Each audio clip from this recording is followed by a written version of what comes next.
last 10 years of his life in the military.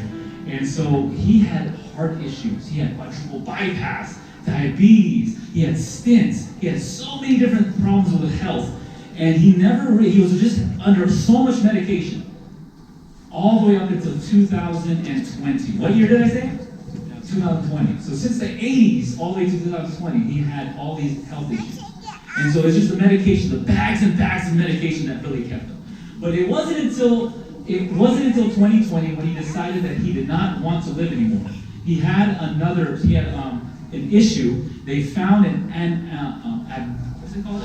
Abdominal aortic aneurysm in his heart. And so at this point, at the age of 75, he said, I don't want to live anymore. I'm done. I'm tired of all the medications. I'm tired of the surgeries.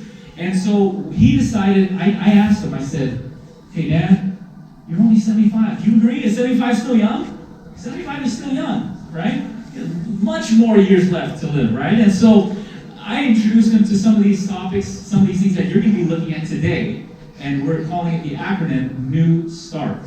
And you'll find out that these 8 simple principles will help, if not prevent, a lot of diseases that we have today. And when my dad followed these down to the T with much prayer, do you believe that within 2 weeks, his blood pressure was normal, his blood sugar was normal, all of the things were reversed.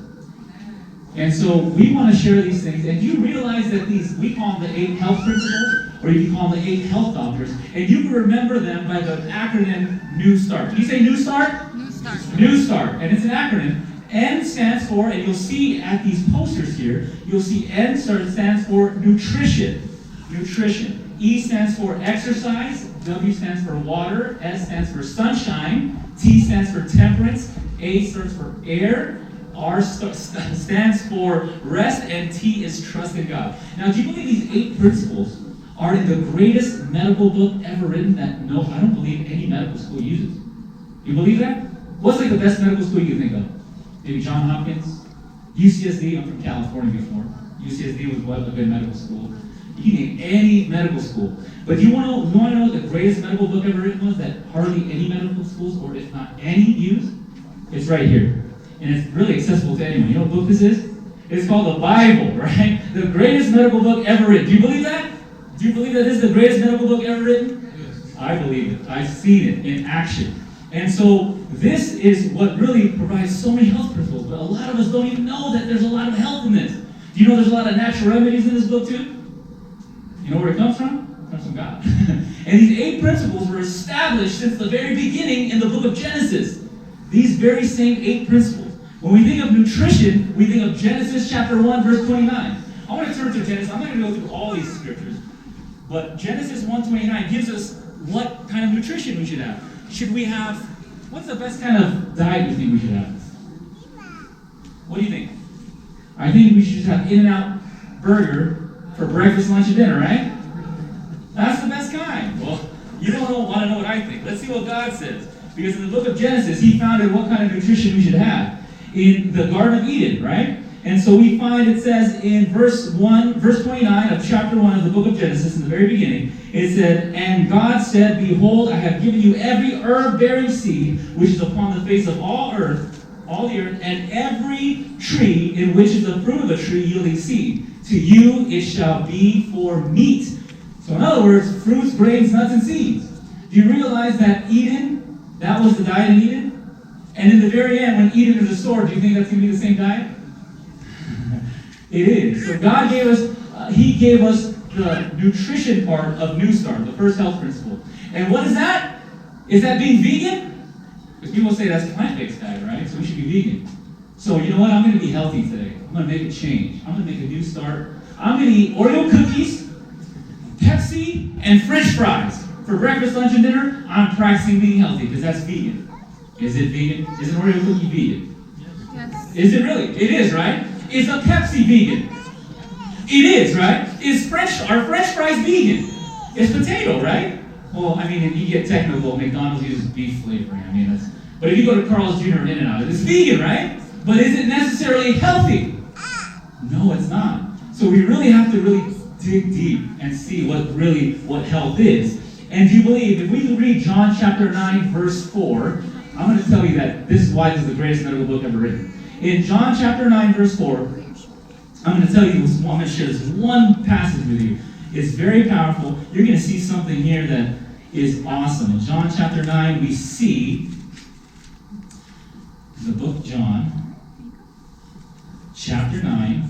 What chapter? What book?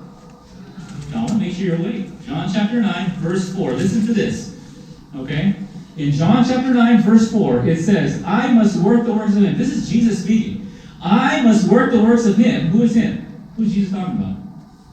God the Father, right? I must work the works of him that sent me while it is day, and the night cometh when no man can work. So Jesus is doing this last day work because he knows it's day, because night cometh when no man can work no more. And what did Jesus do? Did he do a lot of preaching? He actually did more healing than preaching, didn't he? If anyone knows a health message, it would be Jesus, right? And so what does he do? After he says that, it says now in verse 6, when he had thus spoken, he spat on the ground and made clay of the spittle of his spit, and he anointed the eyes of the blind man. This is when a blind man wanted to be healed. And he put clay mixed with his spit on his eyes. Do you realize if you use bentonite clay, it can help correct some things with vision? You realize it actually draws out poison when you have an infection? It can help with eye infections, right? We use that today, right? There's a lot of different natural things. And then you know what he says afterwards? He says to the blind man, now go and wash in the pool of Siloam. By interpretation he sent. And he went therefore, and he came to see. Meaning, what did he do? He used what you call, what does that booth say over there? Right here with this nice lovely family. What does that booth say?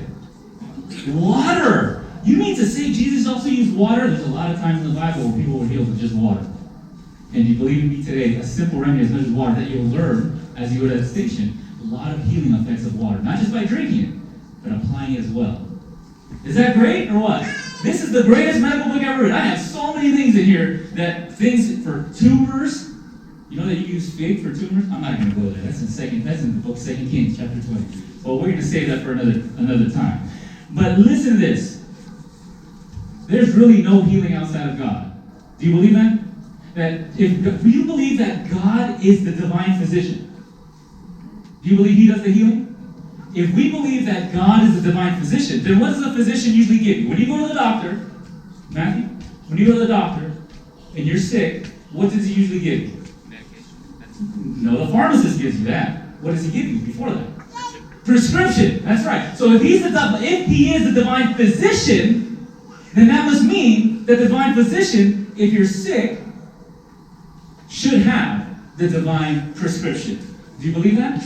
Do you believe that he has a divine prescription? If we look at the book of Exodus, you'll find the divine prescription in the book of Exodus, chapter 15, verse 26. What book? The book of Exodus, chapter what? 15, in verse 26. If we look at that verse, we find the divine prescription given by the divine physician himself. Listen to this. It says, and said, if thou wilt diligently hearken to the voice of the Lord thy God, and will do that which is right in his sight, and will give ear to his commandments, and keep all his statutes, I will put none of these diseases upon thee, which I have brought upon the Egyptians. Do you realize what the Egyptians died of? If you look at what the Egyptians died of back then, in those biblical times, they died of the same disease we die of today. Diabetes, heart disease, cancer, right? So he guarantees that none of these diseases will be put upon us because it says, for I am the Lord that healeth thee. Can you believe that? And so when we think about that, if we hear his voice, if we keep his commandments, in other words, who's a parent here? Is anyone a parent? You know a parent? Or you're a parent, right? Have you ever said that to your child? If you do this, if you get good grades, then you'll get this, right? Has your parents ever told you? Have your parents ever told you that? If you do this, you'll get this, right? But also as a parent, you know, if you don't do this, right? And so we see the same thing, right? You see that principle in Galatians 6, verse 7. It says, you reap what you sow. Have you heard this before? You reap what you sow, right? And that basically, those are farmers' terms, right? When you reap, right? When you sow, what does that mean? It means you're planting something, right? So you're reaping what you sow. So if you sow obedience, if you plant obedience, then you will harvest or reap health. So God is essentially saying this. There's a condition, right? So what are those conditions? What are those instructions that he's giving us? New start. What did I say? New start. These are the 8 principles you find all over. So let's go over some of them real quickly, because you're going to go through each station today, and there's a great smoothie station, a great nutrition, great recipes here. So you gotta go to all the stations, okay? So nutrition, we find that being a vegan isn't what's being asked for, right?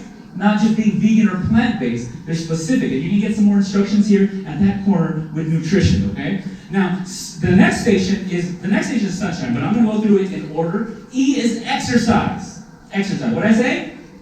Exercise. Do you know the key to perfect health is perfect circulation? Because I can have the most healthiest food, and I can eat all the greens, and all the beans, and all the seeds, and all the nuts, and have great recipes, and make a nice cheesecake out of cashew cheese. You don't know about that? It's really good, right? And so I can eat all that, and it's right here, and I'm just sitting down all day, and it's just right here. But to have that good food, you need to make it into good blood. Because the Bible says life is in the blood, right? And if life is in the blood, you need that blood to circulate to your vital organs like your heart, your kidneys, your liver, your brain. It needs to circulate all over the place, right? But the only way to get good blood is to eat good food. You can't have bad food doesn't equal good food, which doesn't equal good blood. Good food equals good blood, good health. You circulate that good blood, and what happens? You get all your vital organs running the way they should be. It's like using the right motor oil for the right car, right? And it's changing it out every time, right? And so that's the same thing. With exercise, you need to circulate that good food, which makes that good blood, right? A lot of people get a lot of itises. You know what itis is? Arthritis, tendonitis. You heard of these? Right? Because there's a lot of inflammation. Why is there inflammation? Why is there arthritis? Because we don't have circulation. We don't have enough water, which is our next one, right? Enough water, and we don't have enough exercise. So that's why our joints start getting inflamed. We get that arthritis. Because all that bad blood is just accumulated. We need to flush it out with circulation, with exercise, and good water. Now, why is water so important? How many of you remember those old ketchup bottles? Those old Heinz 57s at the local Denny's, right? Or IHOP or something, right? And you have to really smack that bottle to get that thing out, right? And I see people struggling with that butter knife, and they're like really trying to get it out. They're pounding it, hanging out the number 57. Nothing's working. You know the best way to get it out? Pour a little bit of water, shake it up, and it's just like brand new. Why is that? Well, think of our blood as the same way. Without that water, your blood's going to be thick, and you're going to have what? High blood pressure. You know, that high blood pressure, just to get that through into your vital organs. So we need what? We need water. We need water, right? And then what's after that? NEW, nutrition, exercise, water, new, and then remember, START is the acronym. S is sunshine. Do you realize that sunshine, back in the old days, you would see people hanging their sheets out in the sun. Why is that? To dry them or what? Is that just to dry them? No, that's to get rid of any mold and bacteria. You realize that? The sun kills a lot of that? You realize you put bread in a dark place, what happens to it? It's moldy, right? And so the sun, actually another powerful thing about the sun is it converts cholesterol into vitamin D. And you're going to get more information on that on sunshine, but we need sunshine for vitamin D. A lot of benefits with mental health, with a lot of different things just from sunshine alone. Then we have, after sunshine, we have T for temperance. Now that's a big word, temperance. So when we go to temperance, it's this burgundy banner right here. A lot of people think of temperance, it means we should refrain from smoking and things that are bad for us. But temperance is just another word for self-control. It also means stay away from things we know that are bad. Like, is crystal meth bad? Yeah, we should stay away from crystal meth. But there's certain things that you know are bad. Well, stay away from them. But this also means you gotta have moderation in things that are good. If I had a salad, let's say the general consensus will think the salad is probably really healthy, right? Would you agree? It's a nice salad, right? Now, if I had 50 plates of salad in one sitting, is that healthy? Probably not, right? No matter what kind of healthy food you eat, if you eat tons of it, it's going to be bad for you, right? Now, if I drank water, is water good for us? But if I had 50 gallons of water in one sitting, is that bad for me? Is there a health risk of that? Of course, right? Anything too much of will be bad, right? Okay, so we want to make sure temperance is that very thing. Be moderate in the good things and also stay away from the bad things. That's what temperance is, right? Now, with all these things, with nutrition, if you have poor nutrition, are you going to be unhealthy? If you don't exercise, do you think you're going to be unhealthy? If you don't have enough water, do you think you're going to be unhealthy? So all these things are important principles that were established in Genesis, right? Okay, so what's after temperance? Now we got art left, and that's air. If you didn't have air, do you think you'll be unhealthy? Probably not air. So you need air, right? Air is very important for us. You know, I'm not talking about in the middle of downtown LA here, okay? Because I've been in parts of LA for a while, and even parts of different cities like Manila. Does anyone know where Manila is? Capital of the Philippines? Very crowded area, very crowded city. I remember blowing my nose and it's just black that came out. So I'm not talking about that kind of air. I'm talking about fresh air. And I think Sierra Vista, this area has really good air. Would you agree? Compared to a big city like Phoenix, the air is very important for us to help cleanse our blood as well. Help cleanse our lungs. Get some good air in, good bad air out, right? And so it's important. Air is important. You'll learn more about air at where's our air? Where's our air? Right here, right behind you. You'll learn about air. All right, new stuff. We need rest. Rest. We need rest. How many of you get 8 hours of sleep? That's what doctors recommend, right? You're going to learn that you probably do get 8 hours of sleep, not even knowing. Because we have power hours from 9 to 12, right before midnight. And so we need those hours. Why? Because our bodies recuperate. You guys work so hard. I'm pretty sure you work really hard. You work out. You work hard physically, work hard mentally. It's times that our body can really recuperate. It needs rest. You can't keep running a car non-stop and expect that it's going to keep running and not break down at some point, right? It needs rest. And so do you. And so, have you ever seen anyone that hadn't rest in 2 or 3 days? Just insomnia? They start to get delusional, they start to get cranky, they start seeing things, and they get a nervous breakdown. So it's important that you get rest, right? And so rest is very important. And the last one is trust in God. You can do all these things. You can have the great health with nutrition. You can have sunshine. You can have water. You can have air. You can be temperate in all things. You can do all those things. But then at the end of the day, when you're fighting with your spouse, when times are tough financially, when you don't know what's going to happen tomorrow, when someone dies in the family, when your wife gets diagnosed with cancer, all these problems start coming. And you know what stress does to you? It really wears you down. It brings down your immune system. And you start to get sick and weak and prone to all these different kinds of diseases and ailments. So I believe that that's the most important, is trust in God. Because if you don't have trust that God is actually bringing you through these trials for a reason, then how are you gonna have peace during that storm, right? Knowing that He's the one allowing it to happen for a reason, knowing that there's a bigger picture, right? And so at the end of the day, that's one of the biggest ones. And so you're gonna learn about all these different things here today. What was the acronym? Do you guys remember?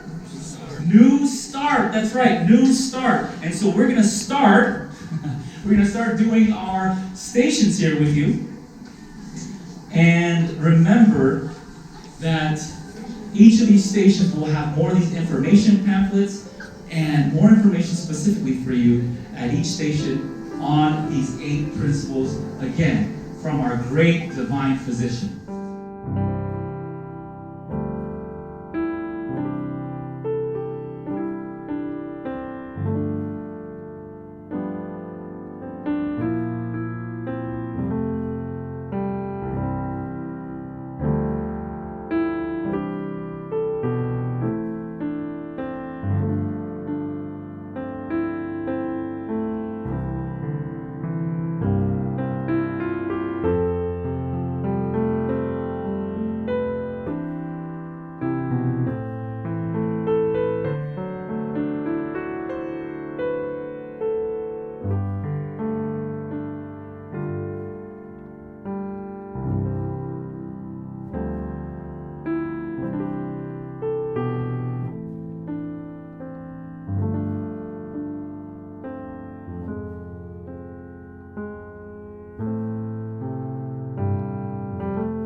Say hi to the camera. Hi, young man. Can you say hi? Wait, is it really doing it? Yeah. Wait, it can move? Yes, it can move. You see it moves by itself? What? How can I not even do it?